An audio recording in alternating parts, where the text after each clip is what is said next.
In Taro Adun. Sorry, I had to. In Taro Tassadar, Alex. What? Yeah, I thought it's in Taro Adun. It depends on the timeline. Wait, is it? It is in Taro. Guess it. I guess that's true. I guess so. I always thought it was in Taro Adun. Yeah. Do they actually say in Taro Tassadar in the game? Probably. They do say it. We're already getting ahead of ourselves because they right. say it in Brood War I'm surprised you didn't know that. and afterward. Wait, that's apparently an artist. Oh, yeah, okay. Well, Yeah. In honor of a dude. Well, okay. yeah, we'll get to that. So, anyways, welcome. You're probably here. This is our third episode. We're finally talking about the Protoss. We're wrapping up the original Starcraft saga, talking about how basically the end of the Overmind, the mysterious Protoss, Tassadar, the whole shebang. I will say this before we fully dive in. Our last episode, my brother in real life, mentioned how this channel was nerdy because we're talking about nerdy things. So to compensate for what he would like to see, I'm going to insert a clip of Overwatch. He's getting my vote. Right? Oh. Lol. That's awesome. There. Happy now, Will? Okay. We're going to dive into the Protoss campaign. There's a lot to discuss, and so I think I'm just going to start it off by saying last time we talked about what made the Zerg unique. So we're going to briefly discuss what makes the Protoss unique. And if there's anything that stands out to me, and always did, as a kid, and even to this day, the one thing that stood out to me was the fact that the Protoss buildings have blue fire. I don't know why. I just think that's so cool. And it just doesn't even really make sense to me, because you think if they were being attacked and destroyed by Terran artillery, that there would be red and normal colored fire, but that's such not the case. So it really opens up and broadens the perspective of how different the technology is, and how creative Blizzard got with these three races. As you got Terran, which is very straight up generic buildings, then you got Zerg with bleeding buildings, and now we have Protoss with blue fire. So there's something to start it off.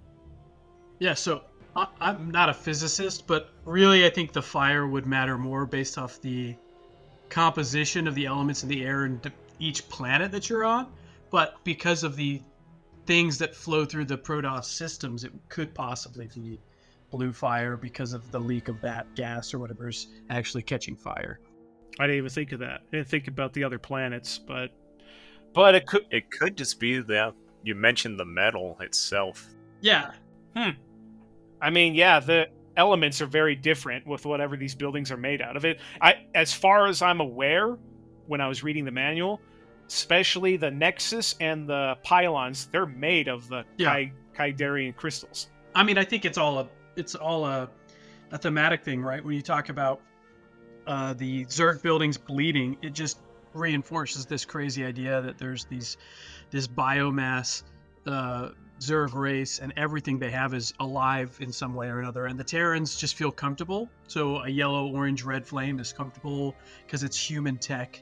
Again, regardless of where the fire actually might be taking place. But then you throw in something different, like the blue fire of the Protoss. It reinforces some alien tech you're just not familiar with, which makes it a little bit more mysterious or different.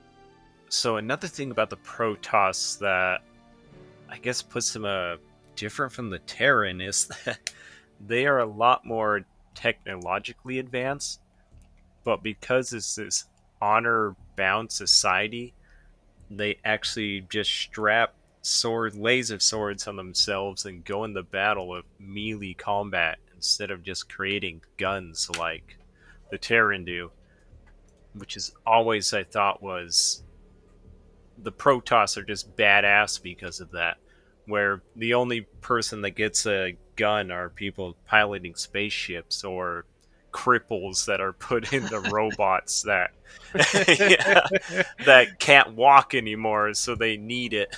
Can I just tell you how much I love the design of the Dragoon? I just think the whole concept of a Dragoon being a Protoss that should have been retired, but gives them another chance to fulfill their honor. I love the whole concept behind that. They get shoved into this claustrophobic suit of juice, and they go out and they get to still be a warrior, but like you said, they're no longer using swords. They're now a different kind of military unit to fight the air and range. Yeah, I agree. I thought the whole idea behind that was super cool, very badass. That you're essentially giving this warrior another shot to serve. I always loved that idea. I also thought the zealots were pretty cool because, like Jack was saying, you got these dudes with laser swords that just charge into combat. And the idea that the Protoss have shields, one again makes them more like high techy, more sci-fi, more alien, but also reinforces why they could actually close the distance against something with projectiles as well, and it works. It makes sense in some ways.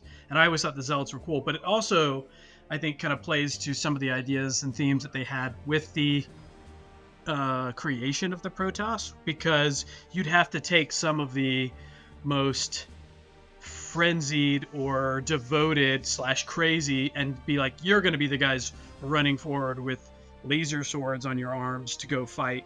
And that's why I think they're the zealots, you know?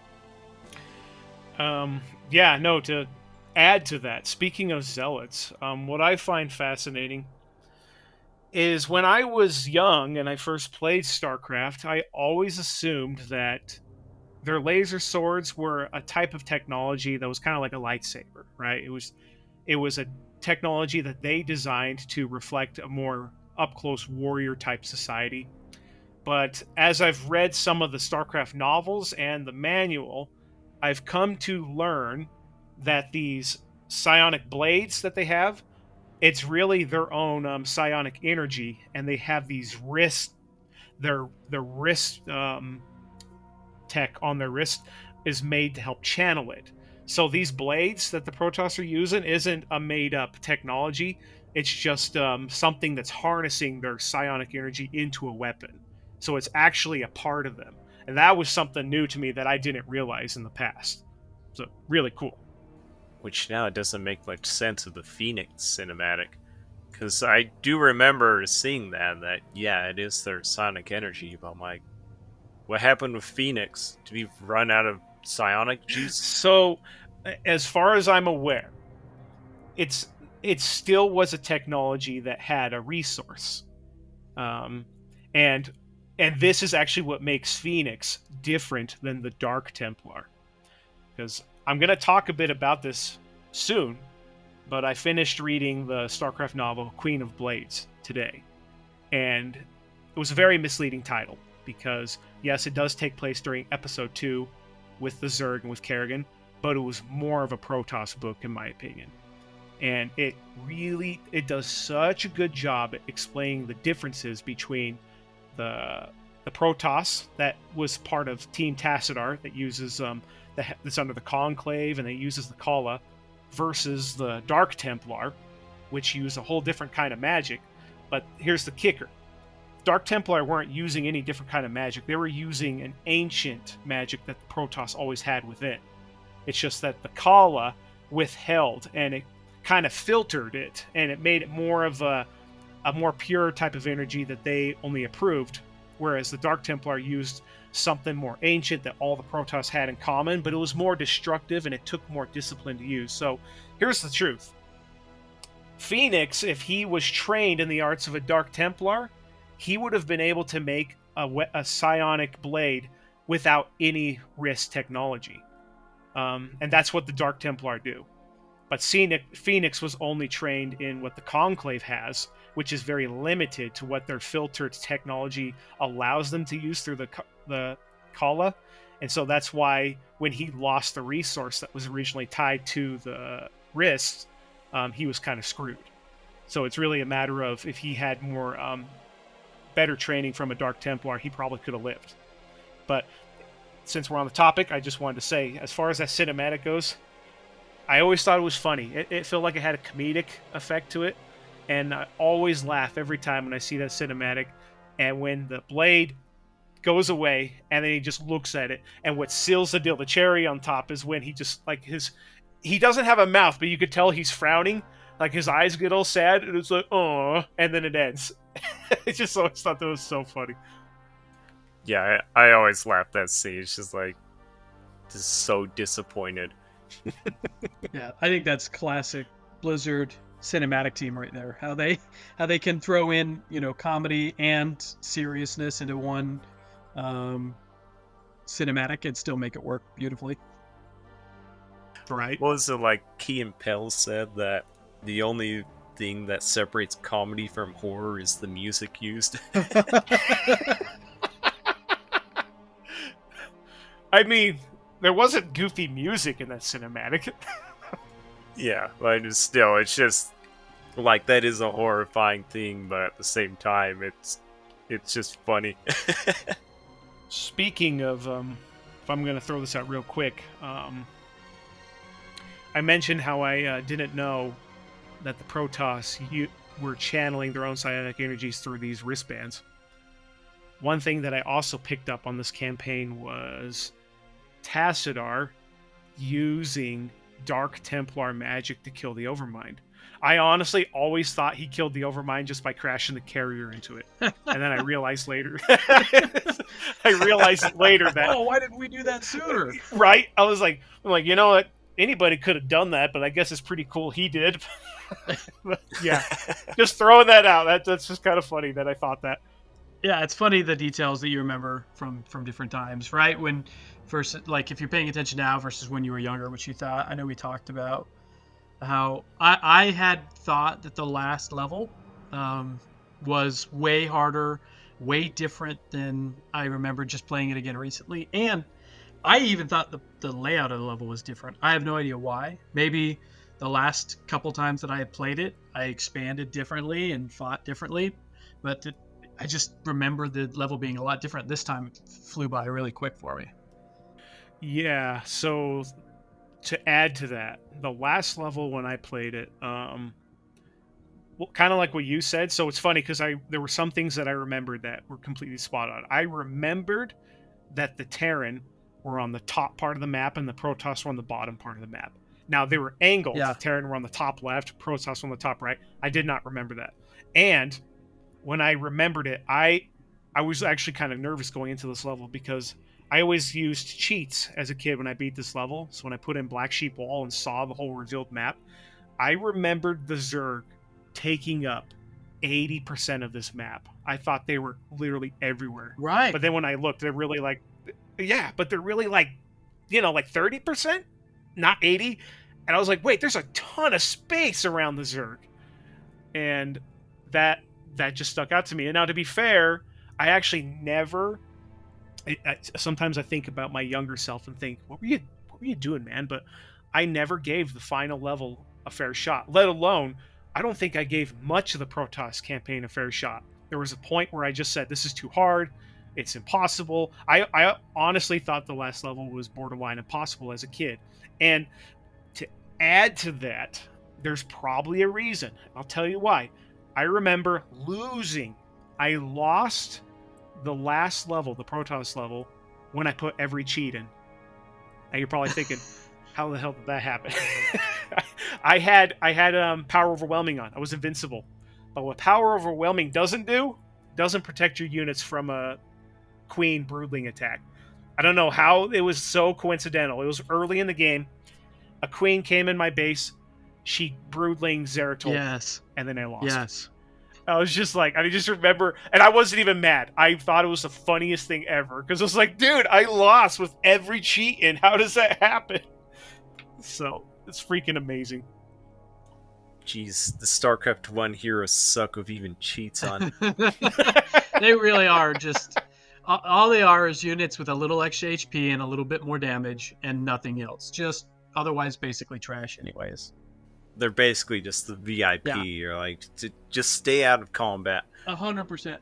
I will say, Kerrigan having a bunch of spells, right, gives her a lot of utility, but still, as we talked about in the last episode, she just gets blown up because of observers and reavers anyways. And then Zeratul is amazing because he 3 shots, 4 shots, sunken colonies, so he's like very powerful with his 100 damage attack, but still just broodlings, or he gets scanner sweeped by a bunch of Terran and they gang up on him and kill him. It's very frustrating with the heroes that you get. If you're not watching your heroes 24/7, they're probably going to die. That's just the unfortunate part of the game. It's unfortunately a very dated mechanic. The game aged well, but if there's any part of the game that didn't age well, it's the freaking heroes, man. They just drop dead. Well, oh, I'm dead.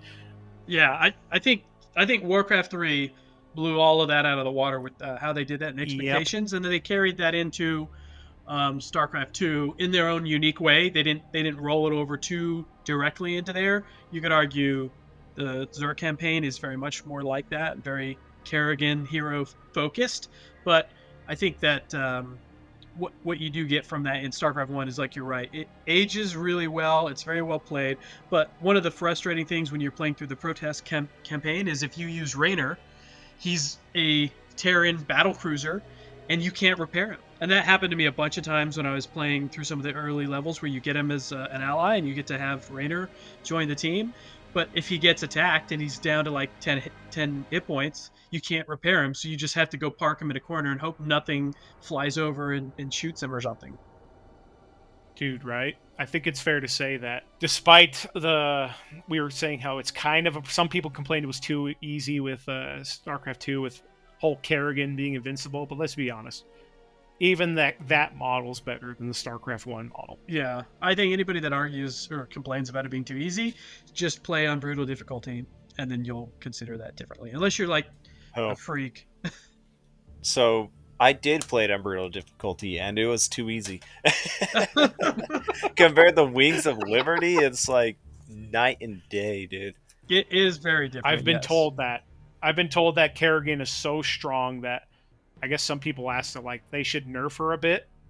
Because I've been told, yeah, Jackson's told me it's brutal on Zerg compared to Wings of Liberty is a whole different monster. But I wouldn't know. Haven't been there yet. Yeah. Even Wings of Liberty, the difficulty is a lot higher. It is. It's just Kerrigan just allows you to cheese so many things. Hey, it's lore accurate. Yeah, I guess so.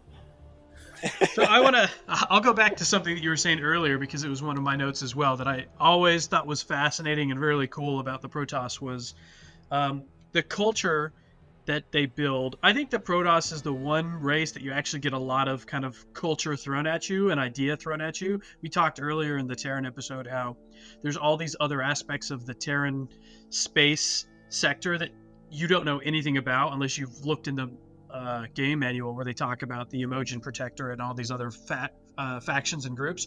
None of that comes up in the campaign at all. But in the Protoss campaign, there's the talk of the Archons, the Templar, the Conclave, the Dark Templar. There's this warring faction between two races and then people within the Conclave itself. And that's really well done. Builds onto the campaign and the story as you go. But I always loved that it was like this fusion of Greek and Roman, Greco-Roman ideas and thoughts, because Archons are a Greek term for Greek leader. And then you have the Praetors and Arbiters, which are Roman terms, and they kind of blend the two in this warlike society that values honor and strength. And also they have this very religious, deeply religious piece to them as well. I always thought that was really cool. Absolutely. If I want to jump in on that, I'm gonna ask you guys a question. Give me a simple yes or no, and then I'm gonna explain, and then we can go into it. Because at first I was like, nah, it's just me. This is just something I'll notice that other people won't. But as I played, the more I was like, okay, there's definitely something going on here. Did anybody here think Tassadar reflected a Jesus figure? No. I can see it now. Yeah, a little I can bit. see it now that you mentioned it, but no. Okay. All right. Kerrigan is more of a Jesus figure, but I'll let you go first, and then we can touch that. So we're only talking about StarCraft 1. Only StarCraft Sure. 1. But I'll break it down, because I don't think Tassadar is truly a Jesus figure. But I think that some developers who designed the Protoss campaign had him in mind. I think they made him a little bit of a subtle inspiration taken from Jesus. Now here's why. One, the Protoss, as you were mentioning, heavily religious. One of their biggest important cities in the beginning of the campaign is Antioch. Antioch is a really important early Christian city. 2, the way the Conclave is trying to accuse him and arrest him, and being this overly zealous, ignorant faction, the Conclave really stood out to me as more of like the Sanhedrin. 3, when Tassadar dies into the Overmind, he spreads his arms out like a cross form. And 4, there is literally a point in the campaign where Aldaris says, "You were considered our beloved son." So then, after realizing all of that, I looked. I'm like, I can't be the only one who felt this. And believe it or not, it's a big discussion hidden in the backwaters of the internet. Tons of people are convinced that Tassadar took inspiration from Jesus and the conclaves of Sanhedrin, and some of those points I brought to you were from those discussions. But after I read all that, and after Aldaris called him the once beloved son, I was like, okay, I threw my hands in the air. I'm like, it's got to be it. There's some of it here. Just throwing that out.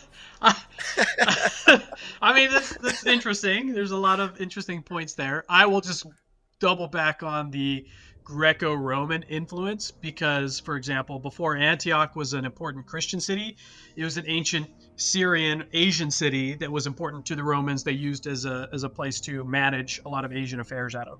So I think that is harkening back to that connection more so than potentially a Tassadar Jesus connection. But the idea is cool. And yes, when I watched the last cinematic this last time, as he's channeling all the power in the Gantrathor and just about to release all the energy on the Overmind, and it crashes, he does explode and he is sprawled out like kind of a cross figure. I did think that briefly, but I didn't ever in my youth or now consider that Tassadar was a Jesus-like figure. So if there was anything that really kind of stuck it to me, it was just the Conclave's personality towards him. It feels so much like a New Testament narrative. That's all. Yeah, that's all I'm feeling. The Conclave were just, and since we're talking about the Conclave, I know that. So I want to share this because before I started playing the Protoss campaign, I was talking to Jack about it, and he was in the process of playing it, and he's like, the Conclave literally are going out of their way to arrest Tassadar while Ire's burning. That's when Tassadar's like, "You've come to arrest me when Ire is burning?" And I was kind of like, yeah, but that's just religious fanatics. But Jackson underplayed it when he was telling me. When I played it, I was like, wait, you're telling me they traveled across the galaxy to arrest him? Why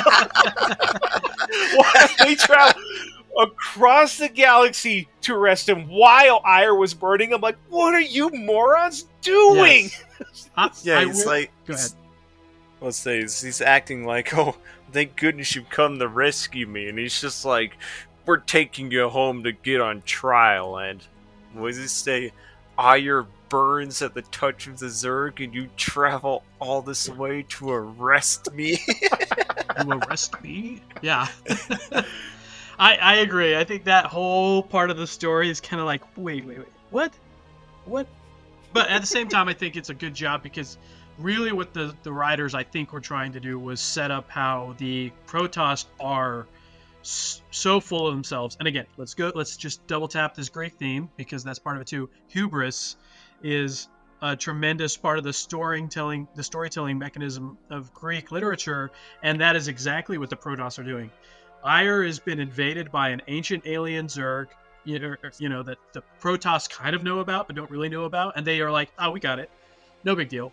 We've never been invaded by another alien race ever before, nothing like this ever before, but we're just going to go arrest some people. I will say, again, I think that there's a lot of connection that is valid to all of the religious tension that's in the Protoss world and stuff too, but it is also very familiar to the Roman world because the Conclave ends up going to civil war, and that happens multiple times in Roman history as well, where they just start fighting themselves, even though they've got significant threats.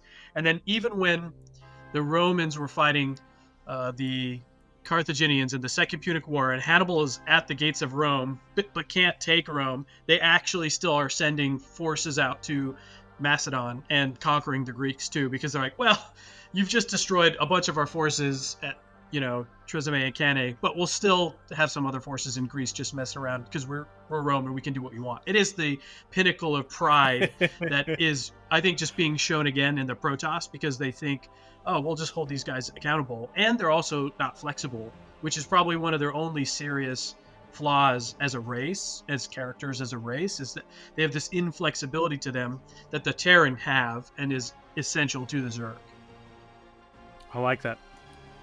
Yeah, like the quote Aldaris when you destroy the Cerebrate, he's like, it didn't work, but destroying defenseless Cerebrates isn't the Protoss way anyway. Yes. Yes. We're going to talk about Aldaris. I got to ask you guys something. Because when I see Aldaris in the remastered graphics, I think, this guy looks cool. But I'm like, wait a minute. I never thought Aldaris looked cool. I always thought he looked stupid. So I go back to the classic graphics, and there it is right there. There's something about the old design. It looks like he has a mouth. Yeah. The old design makes me think of old Star Wars aliens that have, from the original Star Wars trilogy that were kind of... You're talking about Episode 1? This is impossible! Or that one. I mean, there's a couple that look like that, and I just kind of remember thinking that they looked very similar to each other and kind of cheesy weird. Yeah. Exactly. Holy crap, yeah, I'm looking at this again, and that is the exact thing that came to my head since we just recently saw Starcraft. No, Episode 1 for Star Wars. That all came back to me. That's exactly what he looks like. That's what he looks like, but in the remastered, he looks like a Protoss. Yeah, it's true. He does look better in the remastered. I can't really tell because I've been playing with Carbot graphics the whole time, and the Carbot graphics is just that Protoss Executor that's just flailing his arms every time he talks. Yes, I was gonna say that he's fantastic because he's sitting there flailing his arms. Oh man, so good. The Carbot just makes this game a whole different level of fun. The Carbots was one of the best things that's ever happened to this franchise. I still love those at Phoenix where it just shows him in the Dragoon pressed against the glass.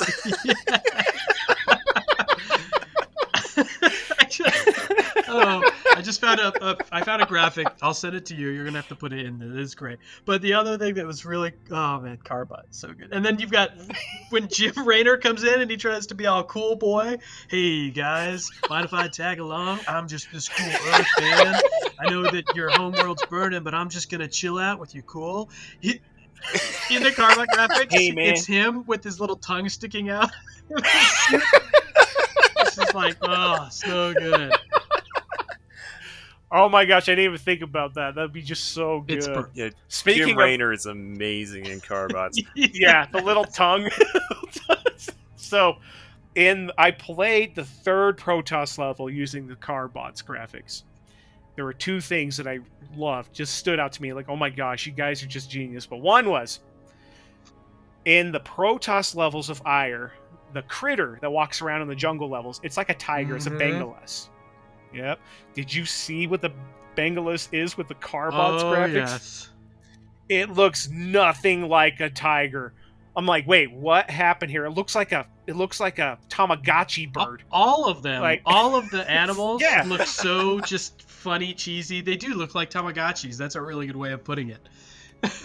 Yeah, exactly. So anyways, the other thing I noticed, and I'll be able to tie this into something else I wanted to mention, but one thing that I did very differently when I played Protoss this time as an adult versus a kid, because we all have a lot of my same habits came over from being a kid, right? But I picked up new ones. One thing that I grew to absolutely love playing a Protoss is a shield battery. I have 2 shield batteries in every base now. Oh man, so convenient, so awesome. But to add to that, the shield battery with the Carbox graphics is literally just a little device with a battery on. It just makes me laugh so hard. It's like a Duracell 2, a AA battery. So I love it. Freaking awesome. When you look at the loading screen or the mission screen, you could see a little plug with a little cord plugged into a little pylon crystal that has little sockets in it that is powering the starting crystal. And then I'll highlight this for anybody that's watched. But if you pay attention, if you have the Carbots and you haven't played with it, one, you're missing out. You really need to play the Carbots filter. But 2, if you're playing the Protoss campaign, and I'll have to double check if this is in the regular or just Brood War. But if you click on the crystal, like you're about to start the mission, and highlight that Stark crystal, you'll see a little glowing Frostmourne that's in the crystal. I thought it was a great little Easter egg. Yeah, I need to see that. Oh man, I gotta check that out now. I'm actually, when this is all said and done, I'm thinking of going back and beating this again in just pure carbots, Yeah. because the carbots are just such a joy to go through. And what's the building called? Something Adun? The building that allows you to upgrade the Citadel of Adun. yeah, the Yeah. zealots to sprint. So you know how in the original it just shows kind of like a picture of like these mechanic legs. In the car bots, if you go to the upgrade, it shows the zealot like sprinting, and it's really funny looking.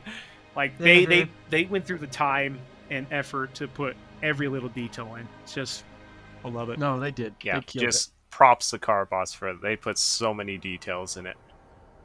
100%. Definitely works. Like, was it $10 to get it? Completely worth it. I don't even remember paying for it. It just was there. I'm pretty sure you have to pay for it.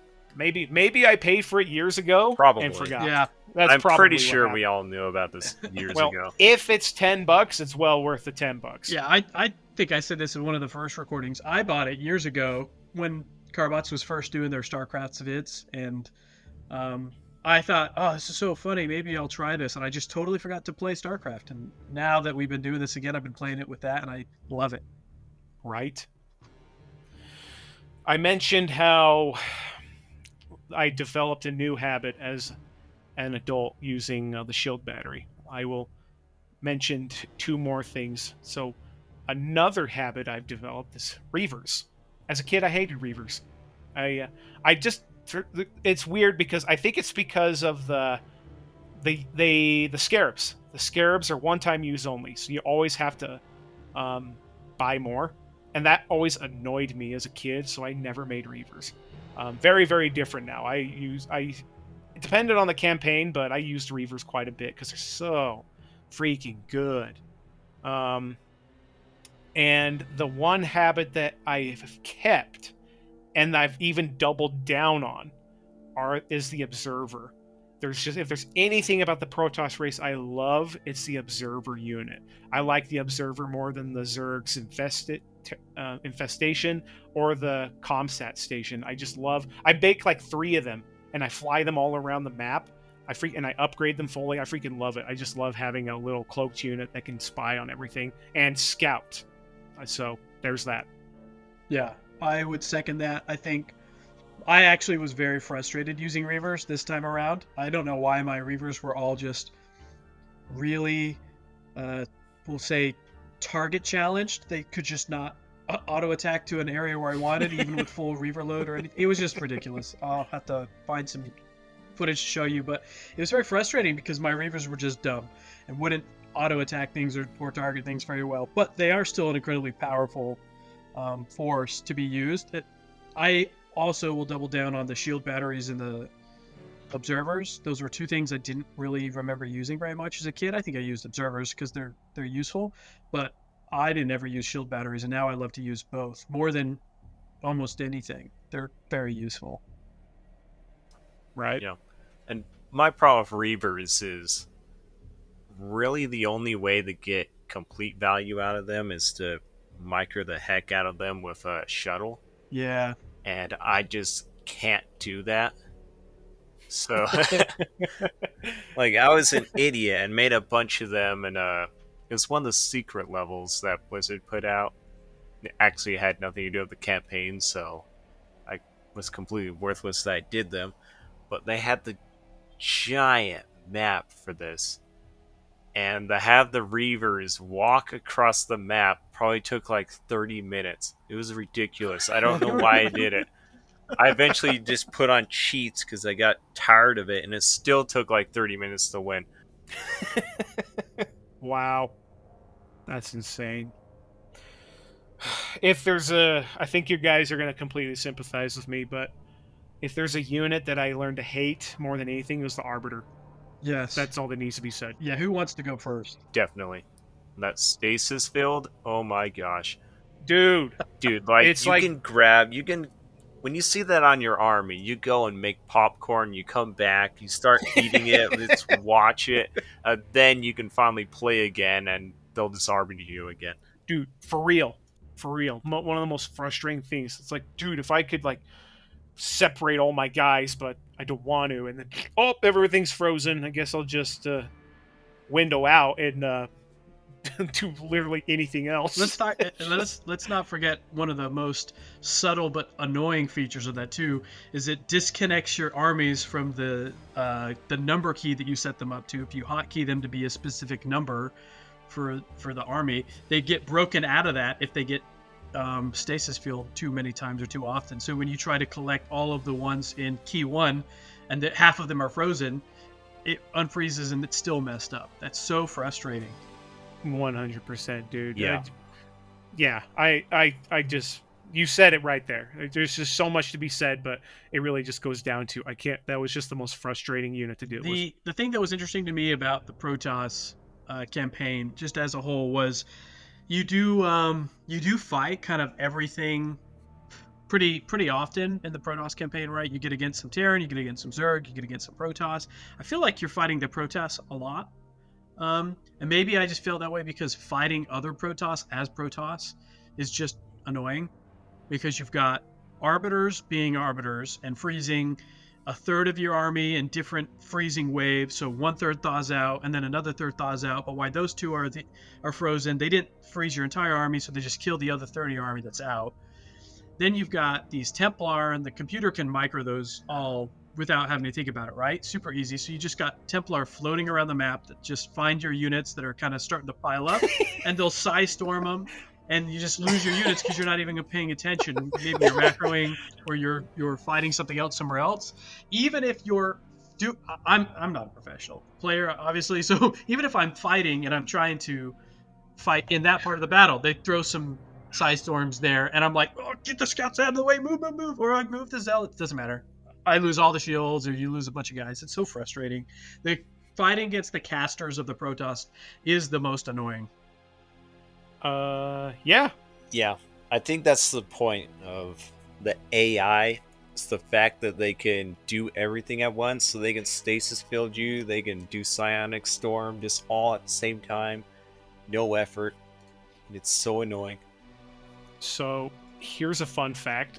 I'm glad you brought it up, because yeah, the psionic storm, just purely frustrating, and it's not even, in my opinion, it was not even worth it to build Templar so I can psionic storm. Like, no, I don't have the freaking mid-maxing patience to try to by the time I psionic storm something, I get like 2 Zerglings. I'm like, wee, I did something. Like, but I looked at the cheats when I was observing something. So, you have your typical power overwhelming black sheep wall. There is a cheat out of the whole list. There is a specific cheat that only does this. It disables the enemy AI's Protoss from using psionic storm. That's it. What? So, it made me, I scratched my head like, wait, what? That's all it does, is it makes it so the enemy AI Protoss can no longer use psionic storm. Almost as if that, I can't think of any reason that'll be put in the game other than the developers themselves got so frustrated fighting Protoss when they were testing it, they added that. Because if you're at that point putting in cheats, you might as well just have power overwhelming and you're invincible. But no, there is a specific cheat, and the cheat makes no sense too. It's called no glues. NOGLUES. No glues. That's it. It disables them from using psionic storm. So there's a fun fact for you. Wow. I thought I knew a lot of them. I'd never heard of that one. Yeah. I know, right? It seems like Mike Morheim was testing it. It was like, I hate this psionic storm. That's what I'm feeling. I'm like, there's gotta be a story behind that cheat. Because can you imagine, like, when does a StarCraft fan specifically request that one thing? Even though I can kind of see it, it's annoying to deal with. But if you're gonna put in that cheat, why not just put in power overwhelming? That's funny. This time around, I tried to be better at using the casters from the Protoss, because I think the Protoss have arguably the best source of casters. Everybody has their strengths and weaknesses, but I think the Arbiter and the Templar are pretty good, but it just didn't work because I still struggle to micro and macro everything the way I play my playstyle, and then using, like you were talking about, Psystorm right and hallucination, which is very useful but is mana heavy. It is tough. I end up just, if I have a huge surplus of Vespene gas, I'm just like, maybe I want some Archons now. And that's all I use the Templars for, is to mold into Archons because they're just beasts. So when I beat the final level, I went overkill with Archons. I sent in an army of at least 24 Archons. And there was like a butt ton of Zealots and Dragoons in front of them. And it was enough to take out the Overmind, but it was a lot of fun just to have a big, giant, overpowered army of Archons. But boy, was it annoying to maneuver them and try to get them in the right place. They're just so freaking big, and you're trying to make them move around things, and the units are sometimes the worst in this game, like Dragoons and stuff. You're just like, go over here, and there's like a freaking ledge. And it's like, oh great, it's going to take 10 hours to funnel my whole army down off it. Especially because the Dragoons can't figure out how to walk down ramps. Dude, the pathing of StarCraft 1 is ridiculously bad. I literally had Ultralists stuck on a tiny staircase. They couldn't go down, but they kept trying forever. So I had to, like, manually make them go around it.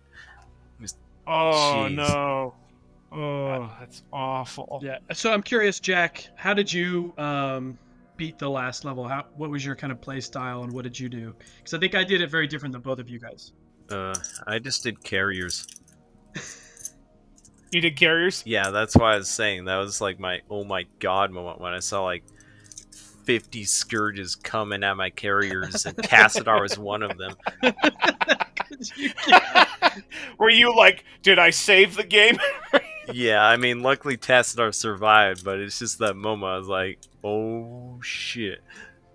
Yeah, I did have Tassadar, because you get Tassadar in the Gantrathor carrier early at the beginning of that level, and he's a pretty beefy carrier, right? But it's that by itself for a little while. I used that to secure or defend my base, and at one point this mass wave of Hydras came from the north, I think, and started attacking, and I just wasn't paying attention. I was looking at something else, and I just looked down and was like, oh snap, because he was in the red. And I was able to get him out in time. Oh shoot. I played differently than you guys, I think. I don't know why. I've said it before. I like the Protoss a lot, and I enjoy the play style. In fact, when I used to play StarCraft 1 against people, or used to do the old school like 1v1 LAN games and stuff with some people, I would zealot rush people, and usually won. Not very good at really anything else, but I could zealot rush and do really, really well. But when I played this last time and I played this last level, I was trying to build, you've got your Terran and your Protoss base. I ended up just leaning really heavily into the Terran and a bunch of siege tanks covered by battle cruisers, and just pushed all the way down to the Zerg from the top of the map. Nice. And all of a sudden I was already attacking the Overmind. It was like, oh snap, I forgot to unleash my Protoss army that I was building up, which was mostly Dragoons and carriers to support, I think. So it's funny because I originally thought I was going to do that. I thought I was going to lean on the Terran and kind of do a bunker bunny hop style thing, but I end up getting so focused on the Protoss that didn't happen. I did have a really strong Terran defense, and I had an army of battle cruisers, and all they were used for was a glorified transport for an SUV and a command center over to another mineral field. You guys, and it was so funny. We've spent all this time training this vast army, this armada, if you will, and your one mission is to escort an SUV and command center. That's literally what happened. And it was so comical because by the time the SCV and the command center got to this point, it was the far top right of the map. The Zerg had like 3 Hydralisks burrowed there. They popped up, and they were all just killed in like 2 seconds from the battle cruisers. It's just like, get the hell out of here. Get out of here. What are you doing here? All right, now that you have reminded me, I gotta share this. So my experience with level 9, I almost guarantee you guys did not do what I did. But do you guys remember level 9? It starts out where you have Zeratol, Phoenix, and a big group when you have a bunch of probes, and you have to go either to the right or the left to make a base. Has the 2 Cerebrits on the top of the map. Yes.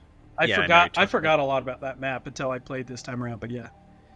Yeah, I Right, only thought so- it had Zeratol.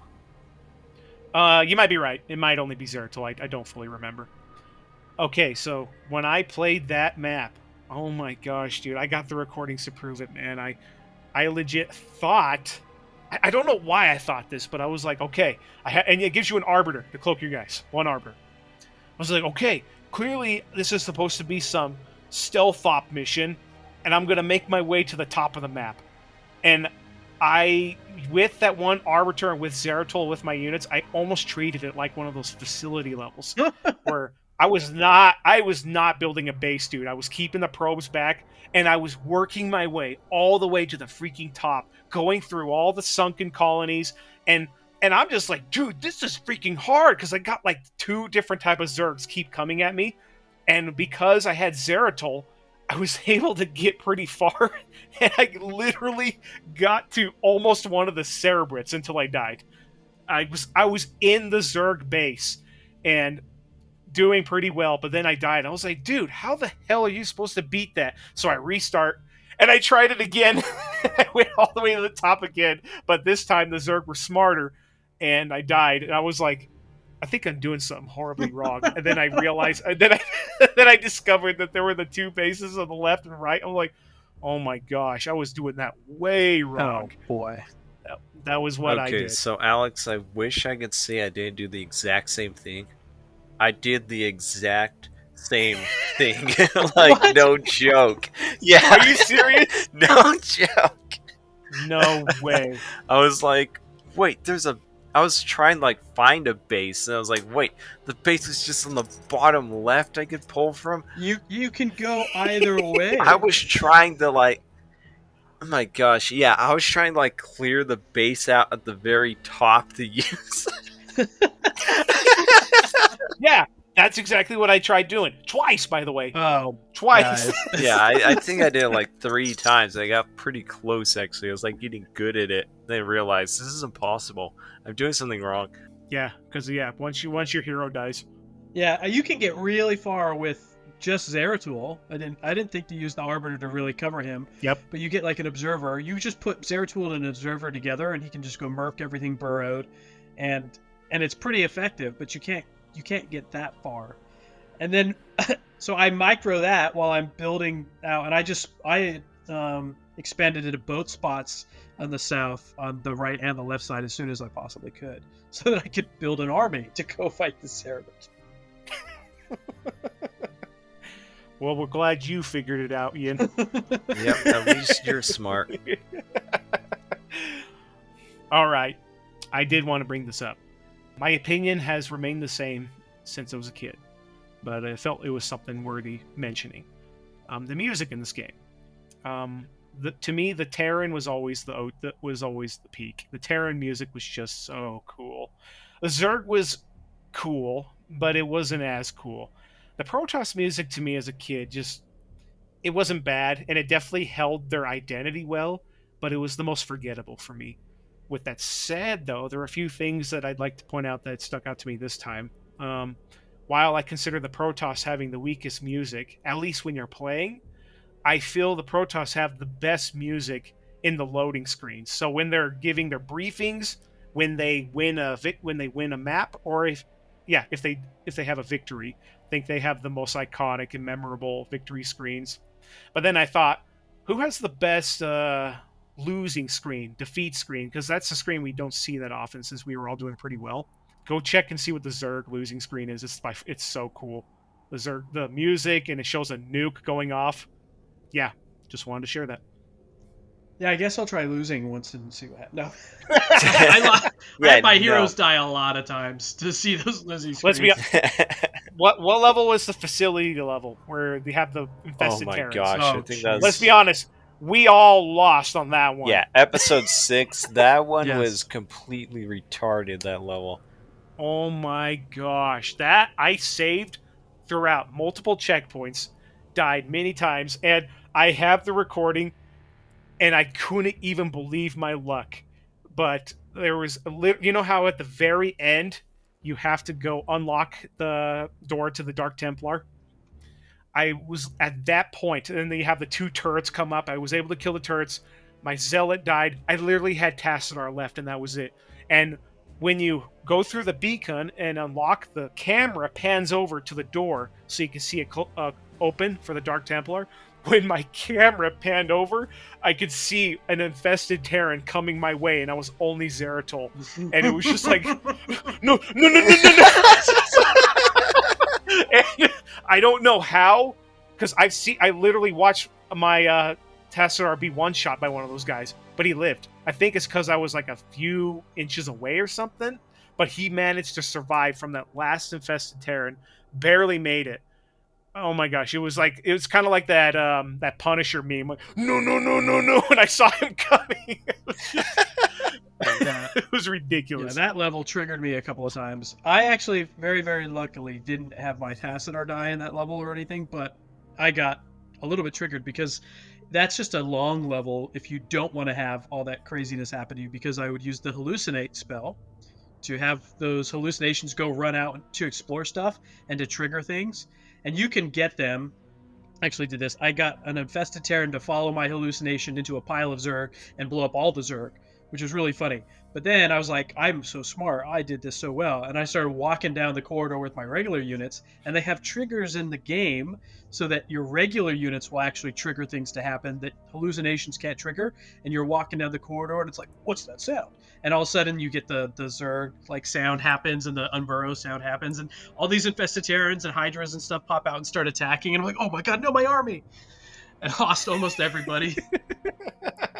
So That's annoying. the worst. So they made it so only normal units pop the infested Terrans. Yes. Because that hit me really hard too. I'm like putting my hallucinations down the corridor, then put the real army and surrounds me and one shots everybody.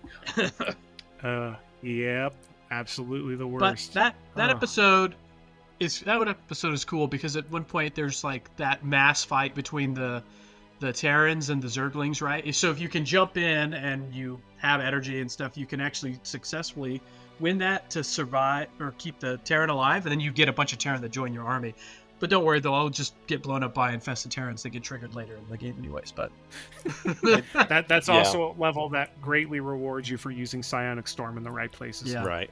I think I always had the laugh at the beginning of that level, and it's just the Terran are just randomly there, like, mind if we tag along?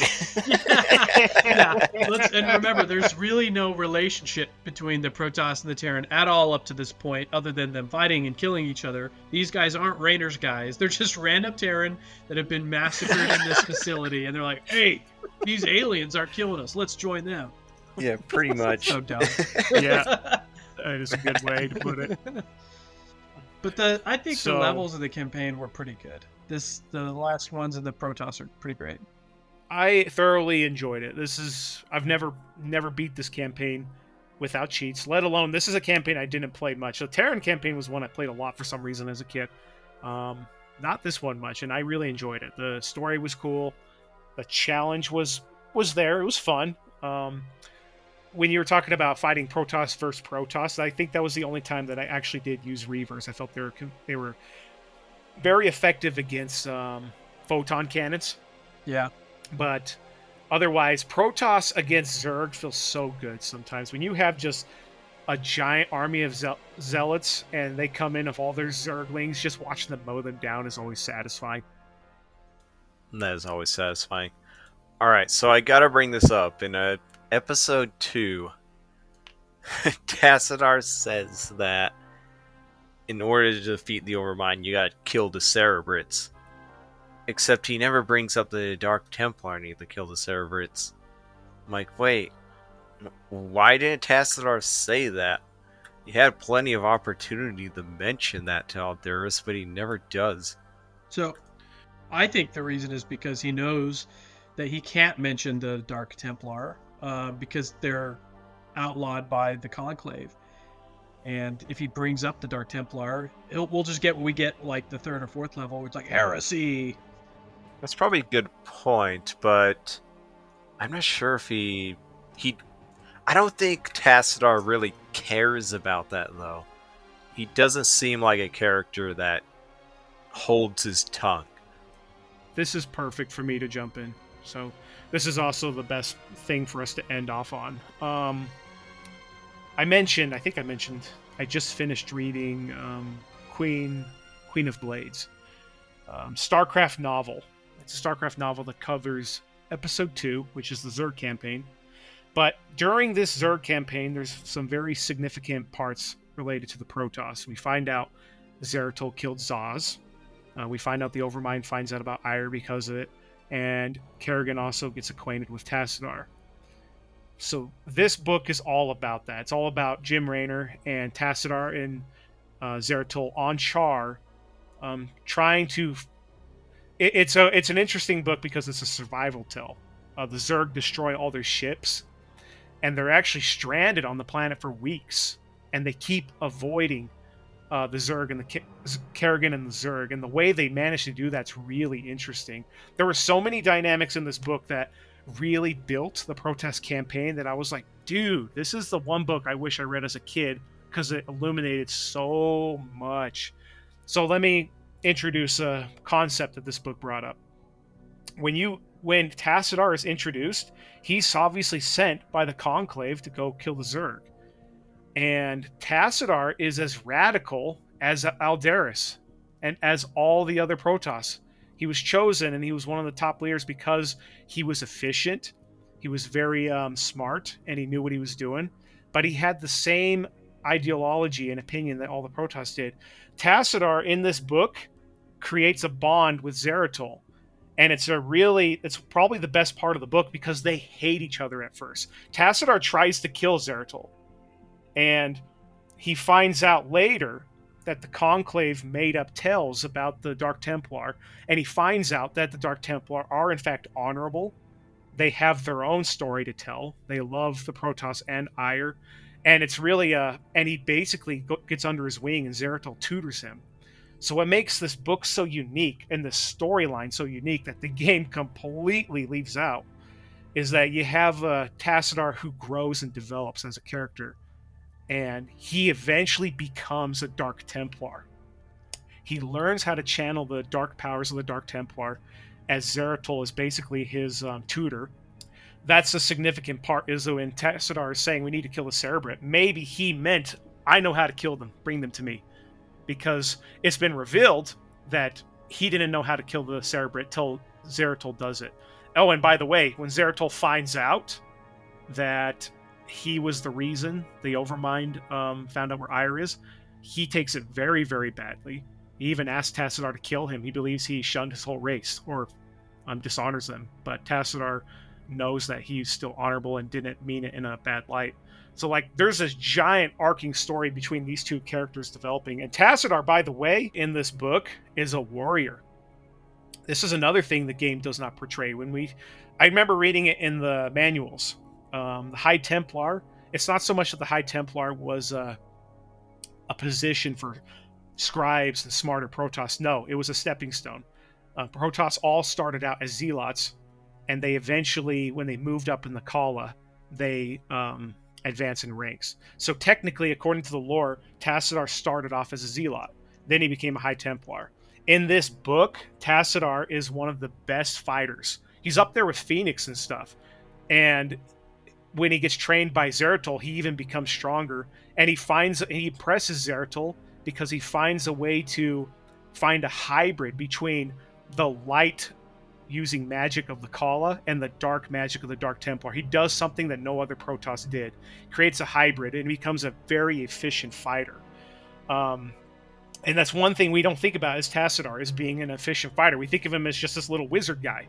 So there you go. There you have it. There is some very crucial information that I found out from this book that really sheds some light. And it also explains how Jim Raynor becomes their friends and joins up within their wing and all that. So, yeah. I didn't really think of that with Tassadar, but at the same time, Artanis, who replaced Tassadar, he has a cinematic, I think in StarCraft 2, where he takes on Zerglings like he's a zealot. So that really makes sense now, actually. I'm so glad you brought that up. I almost forgot to mention this. So yeah, there's that. Artanis can fight like a zealot. So basically, all the Judicators, all these high-ranking Protoss, they were all trained to be warriors originally. So we even can assume Aldaris can fight like a zealot. But there was a real cool twist at the end of the book that made you go, what? But it ends the way they get off Char is it's when Aldaris and the Protoss come to arrest him. That's the way they get rescued off Char, because they're stranded on the planet. And guess who's with Aldaris when he's going to arrest Tassadar? It's Artanis, and Artanis is playing as the Judicator you are in episode 3. So when Aldaris is talking to you and telling you to arrest Tassadar, you are representing Artanis. And so Artanis originally is a Judicator making the decision. So you're sitting in Artanis' spot. Interesting. That is interesting. I think all of that makes a lot of sense. That kind of ties into something I wanted to bring up about the Protoss campaign overall, but I'll just briefly say a lot of that I think fits into the storyline of what you see. And when you talk about, the little wizards that cast Sidestorm, but they can't attack, was kind of an obnoxious thing to play in the game mode, and does kind of betray what really all of these characters are supposed to be. Like you guys were saying, they all start as warriors that just go up into the ranks, and I thought it was really cool that the Executor is supposed to be like that high-ranking function, and is supposed to be somebody that's given specifically a command of armies to go execute a task. Again, a connection to the Roman imperial system, when they would give somebody Imperium, meant that they could have authority over legions to go do something in the name of Rome and execute a task given to them by the Senate, or in this case, the Conclave. I think overall, the campaign of the Protoss campaign, it's a great way to end the story, because it ties everything together. There's this great story arc and triumph over the evil, which is the Overmind. But then you also have a lot thrown at you very quickly that kind of gets overshot, that you just don't know everything that's going to happen. With regards to how the story kind of flows, you get this injection of culture and thought and everything to understand who the Protoss are very quickly, 9-10 levels, and then you're also dealing with the repercussions of what happened on Char. You throw in Kerrigan occasionally, you throw in the Dark Templar. You just get so much story so fast, it gets very difficult to keep it all together. Yeah, it's as far as putting us into a new world, exposing us to a culture of a new race, especially a very interesting race, tying it up with the other two, and then also setting the stage for what's to come. Protoss campaign actually is really cool. Does a really good job at that. Yeah, it's really like the end game of this is the revelation of the actual story going on. Yep. Yeah, so Ian was bringing up, I guess, Greeks and Romans. I was thinking, well, there's also a lot of Egyptian, I think, inspiration, at least to the Protoss architecture. I don't know about the society or anything, but like the Protoss almost look like pharaohs with their chin things. There's also, pyramids on the Nexus. That was just something I always thought was cool about them, because maybe it's just Stargate with the Egyptians, their technology, but that was just something I always thought of, that their architecture and their colors reminded me of Egypt a lot. I think that's a cool point. I think I thought about that, but not as much as you had. I think it just all ties in the idea that really what they're trying to do is not totally hijack Greek things, Roman things, and stuff for the Protoss. They do use that, obviously, but at the same time, what I think they're trying to mostly do is instill this idea that this is an ancient, advanced society, and that's been around for a long time, this race, right? And when you bring in all these different themes and connect them together, you kind of do that and show that. And I think they did a really good job when you were talking about the creation of the Protoss race. Yeah. I would agree. I think there's some obvious Egyptian, especially not so much like historic Egyptian, but definitely has some ties to more fictional and mythological Egyptian stuff there. But it definitely looks really cool. So Yeah, definitely. yep. Okay, so yeah, just one last thing. So, episode 2, just to go with the heroes being worthless thing. So, in the episode 2, you have this base on the left, and you're pushing into him. And after 10 minutes, a phoenix appears on the right with a bunch of reavers, and you kind of box the Zerg in and destroy them. So Phoenix, my unit, decided that he was going to go straight into the Zerg base. Nobody else with him. For some odd reason, he just ran right in the middle. I realized what was happening, but too late, so I tried to get him out of there.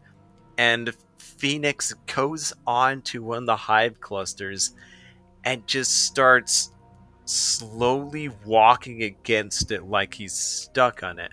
I had no idea that this could happen, but it was like Michael Jackson moonwalking away. Like, he's so slow, and I'm like, wait, and then he just dies, and I failed the mission. It's only fitting that Phoenix dies. Brilliant. It's true. It's just a little too early. Yeah, that was the first time it's ever happened. I just didn't know that units could get stuck on buildings, but with the pathing of StarCraft 1, I mean, it makes sense. I've seen it with the builders, like SUVs and stuff. I've seen Yeah. it happen where they're like all sliding across the building. Yeah, I just never had a hero unit do it before while I'm trying to get him out. No, it's gonna happen to literally anyone but you. Stop. Yeah, and of course he's the only one that goes in. I just don't understand. Oh, dude, that's funny. That's so funny. Hero That's units hilarious. are just retarded. Yeah, they're just trash. I'm looking forward to useful units in StarCraft 2. Yeah, I'll tell you that. definitely. Well, get ready to be disappointed. Gosh. All right. All right. Okay. Well, so that covers our Protoss episode. I coincidentally, we're gonna begin covering Brood War next. We got 3 episodes there. Brood War is a fascinating chapter within the StarCraft saga, and that means that the next episode is going to be covering, you guessed it, Protoss again. This is the only time that I'm aware of that we're going to have 2 races back to back with the episodes. So it'll be cool. I appreciate you guys coming on and discussing this, and thanks for coming on. Yeah, thanks. It was fun to be here. Yeah, thanks for having us. Yep, appreciate it.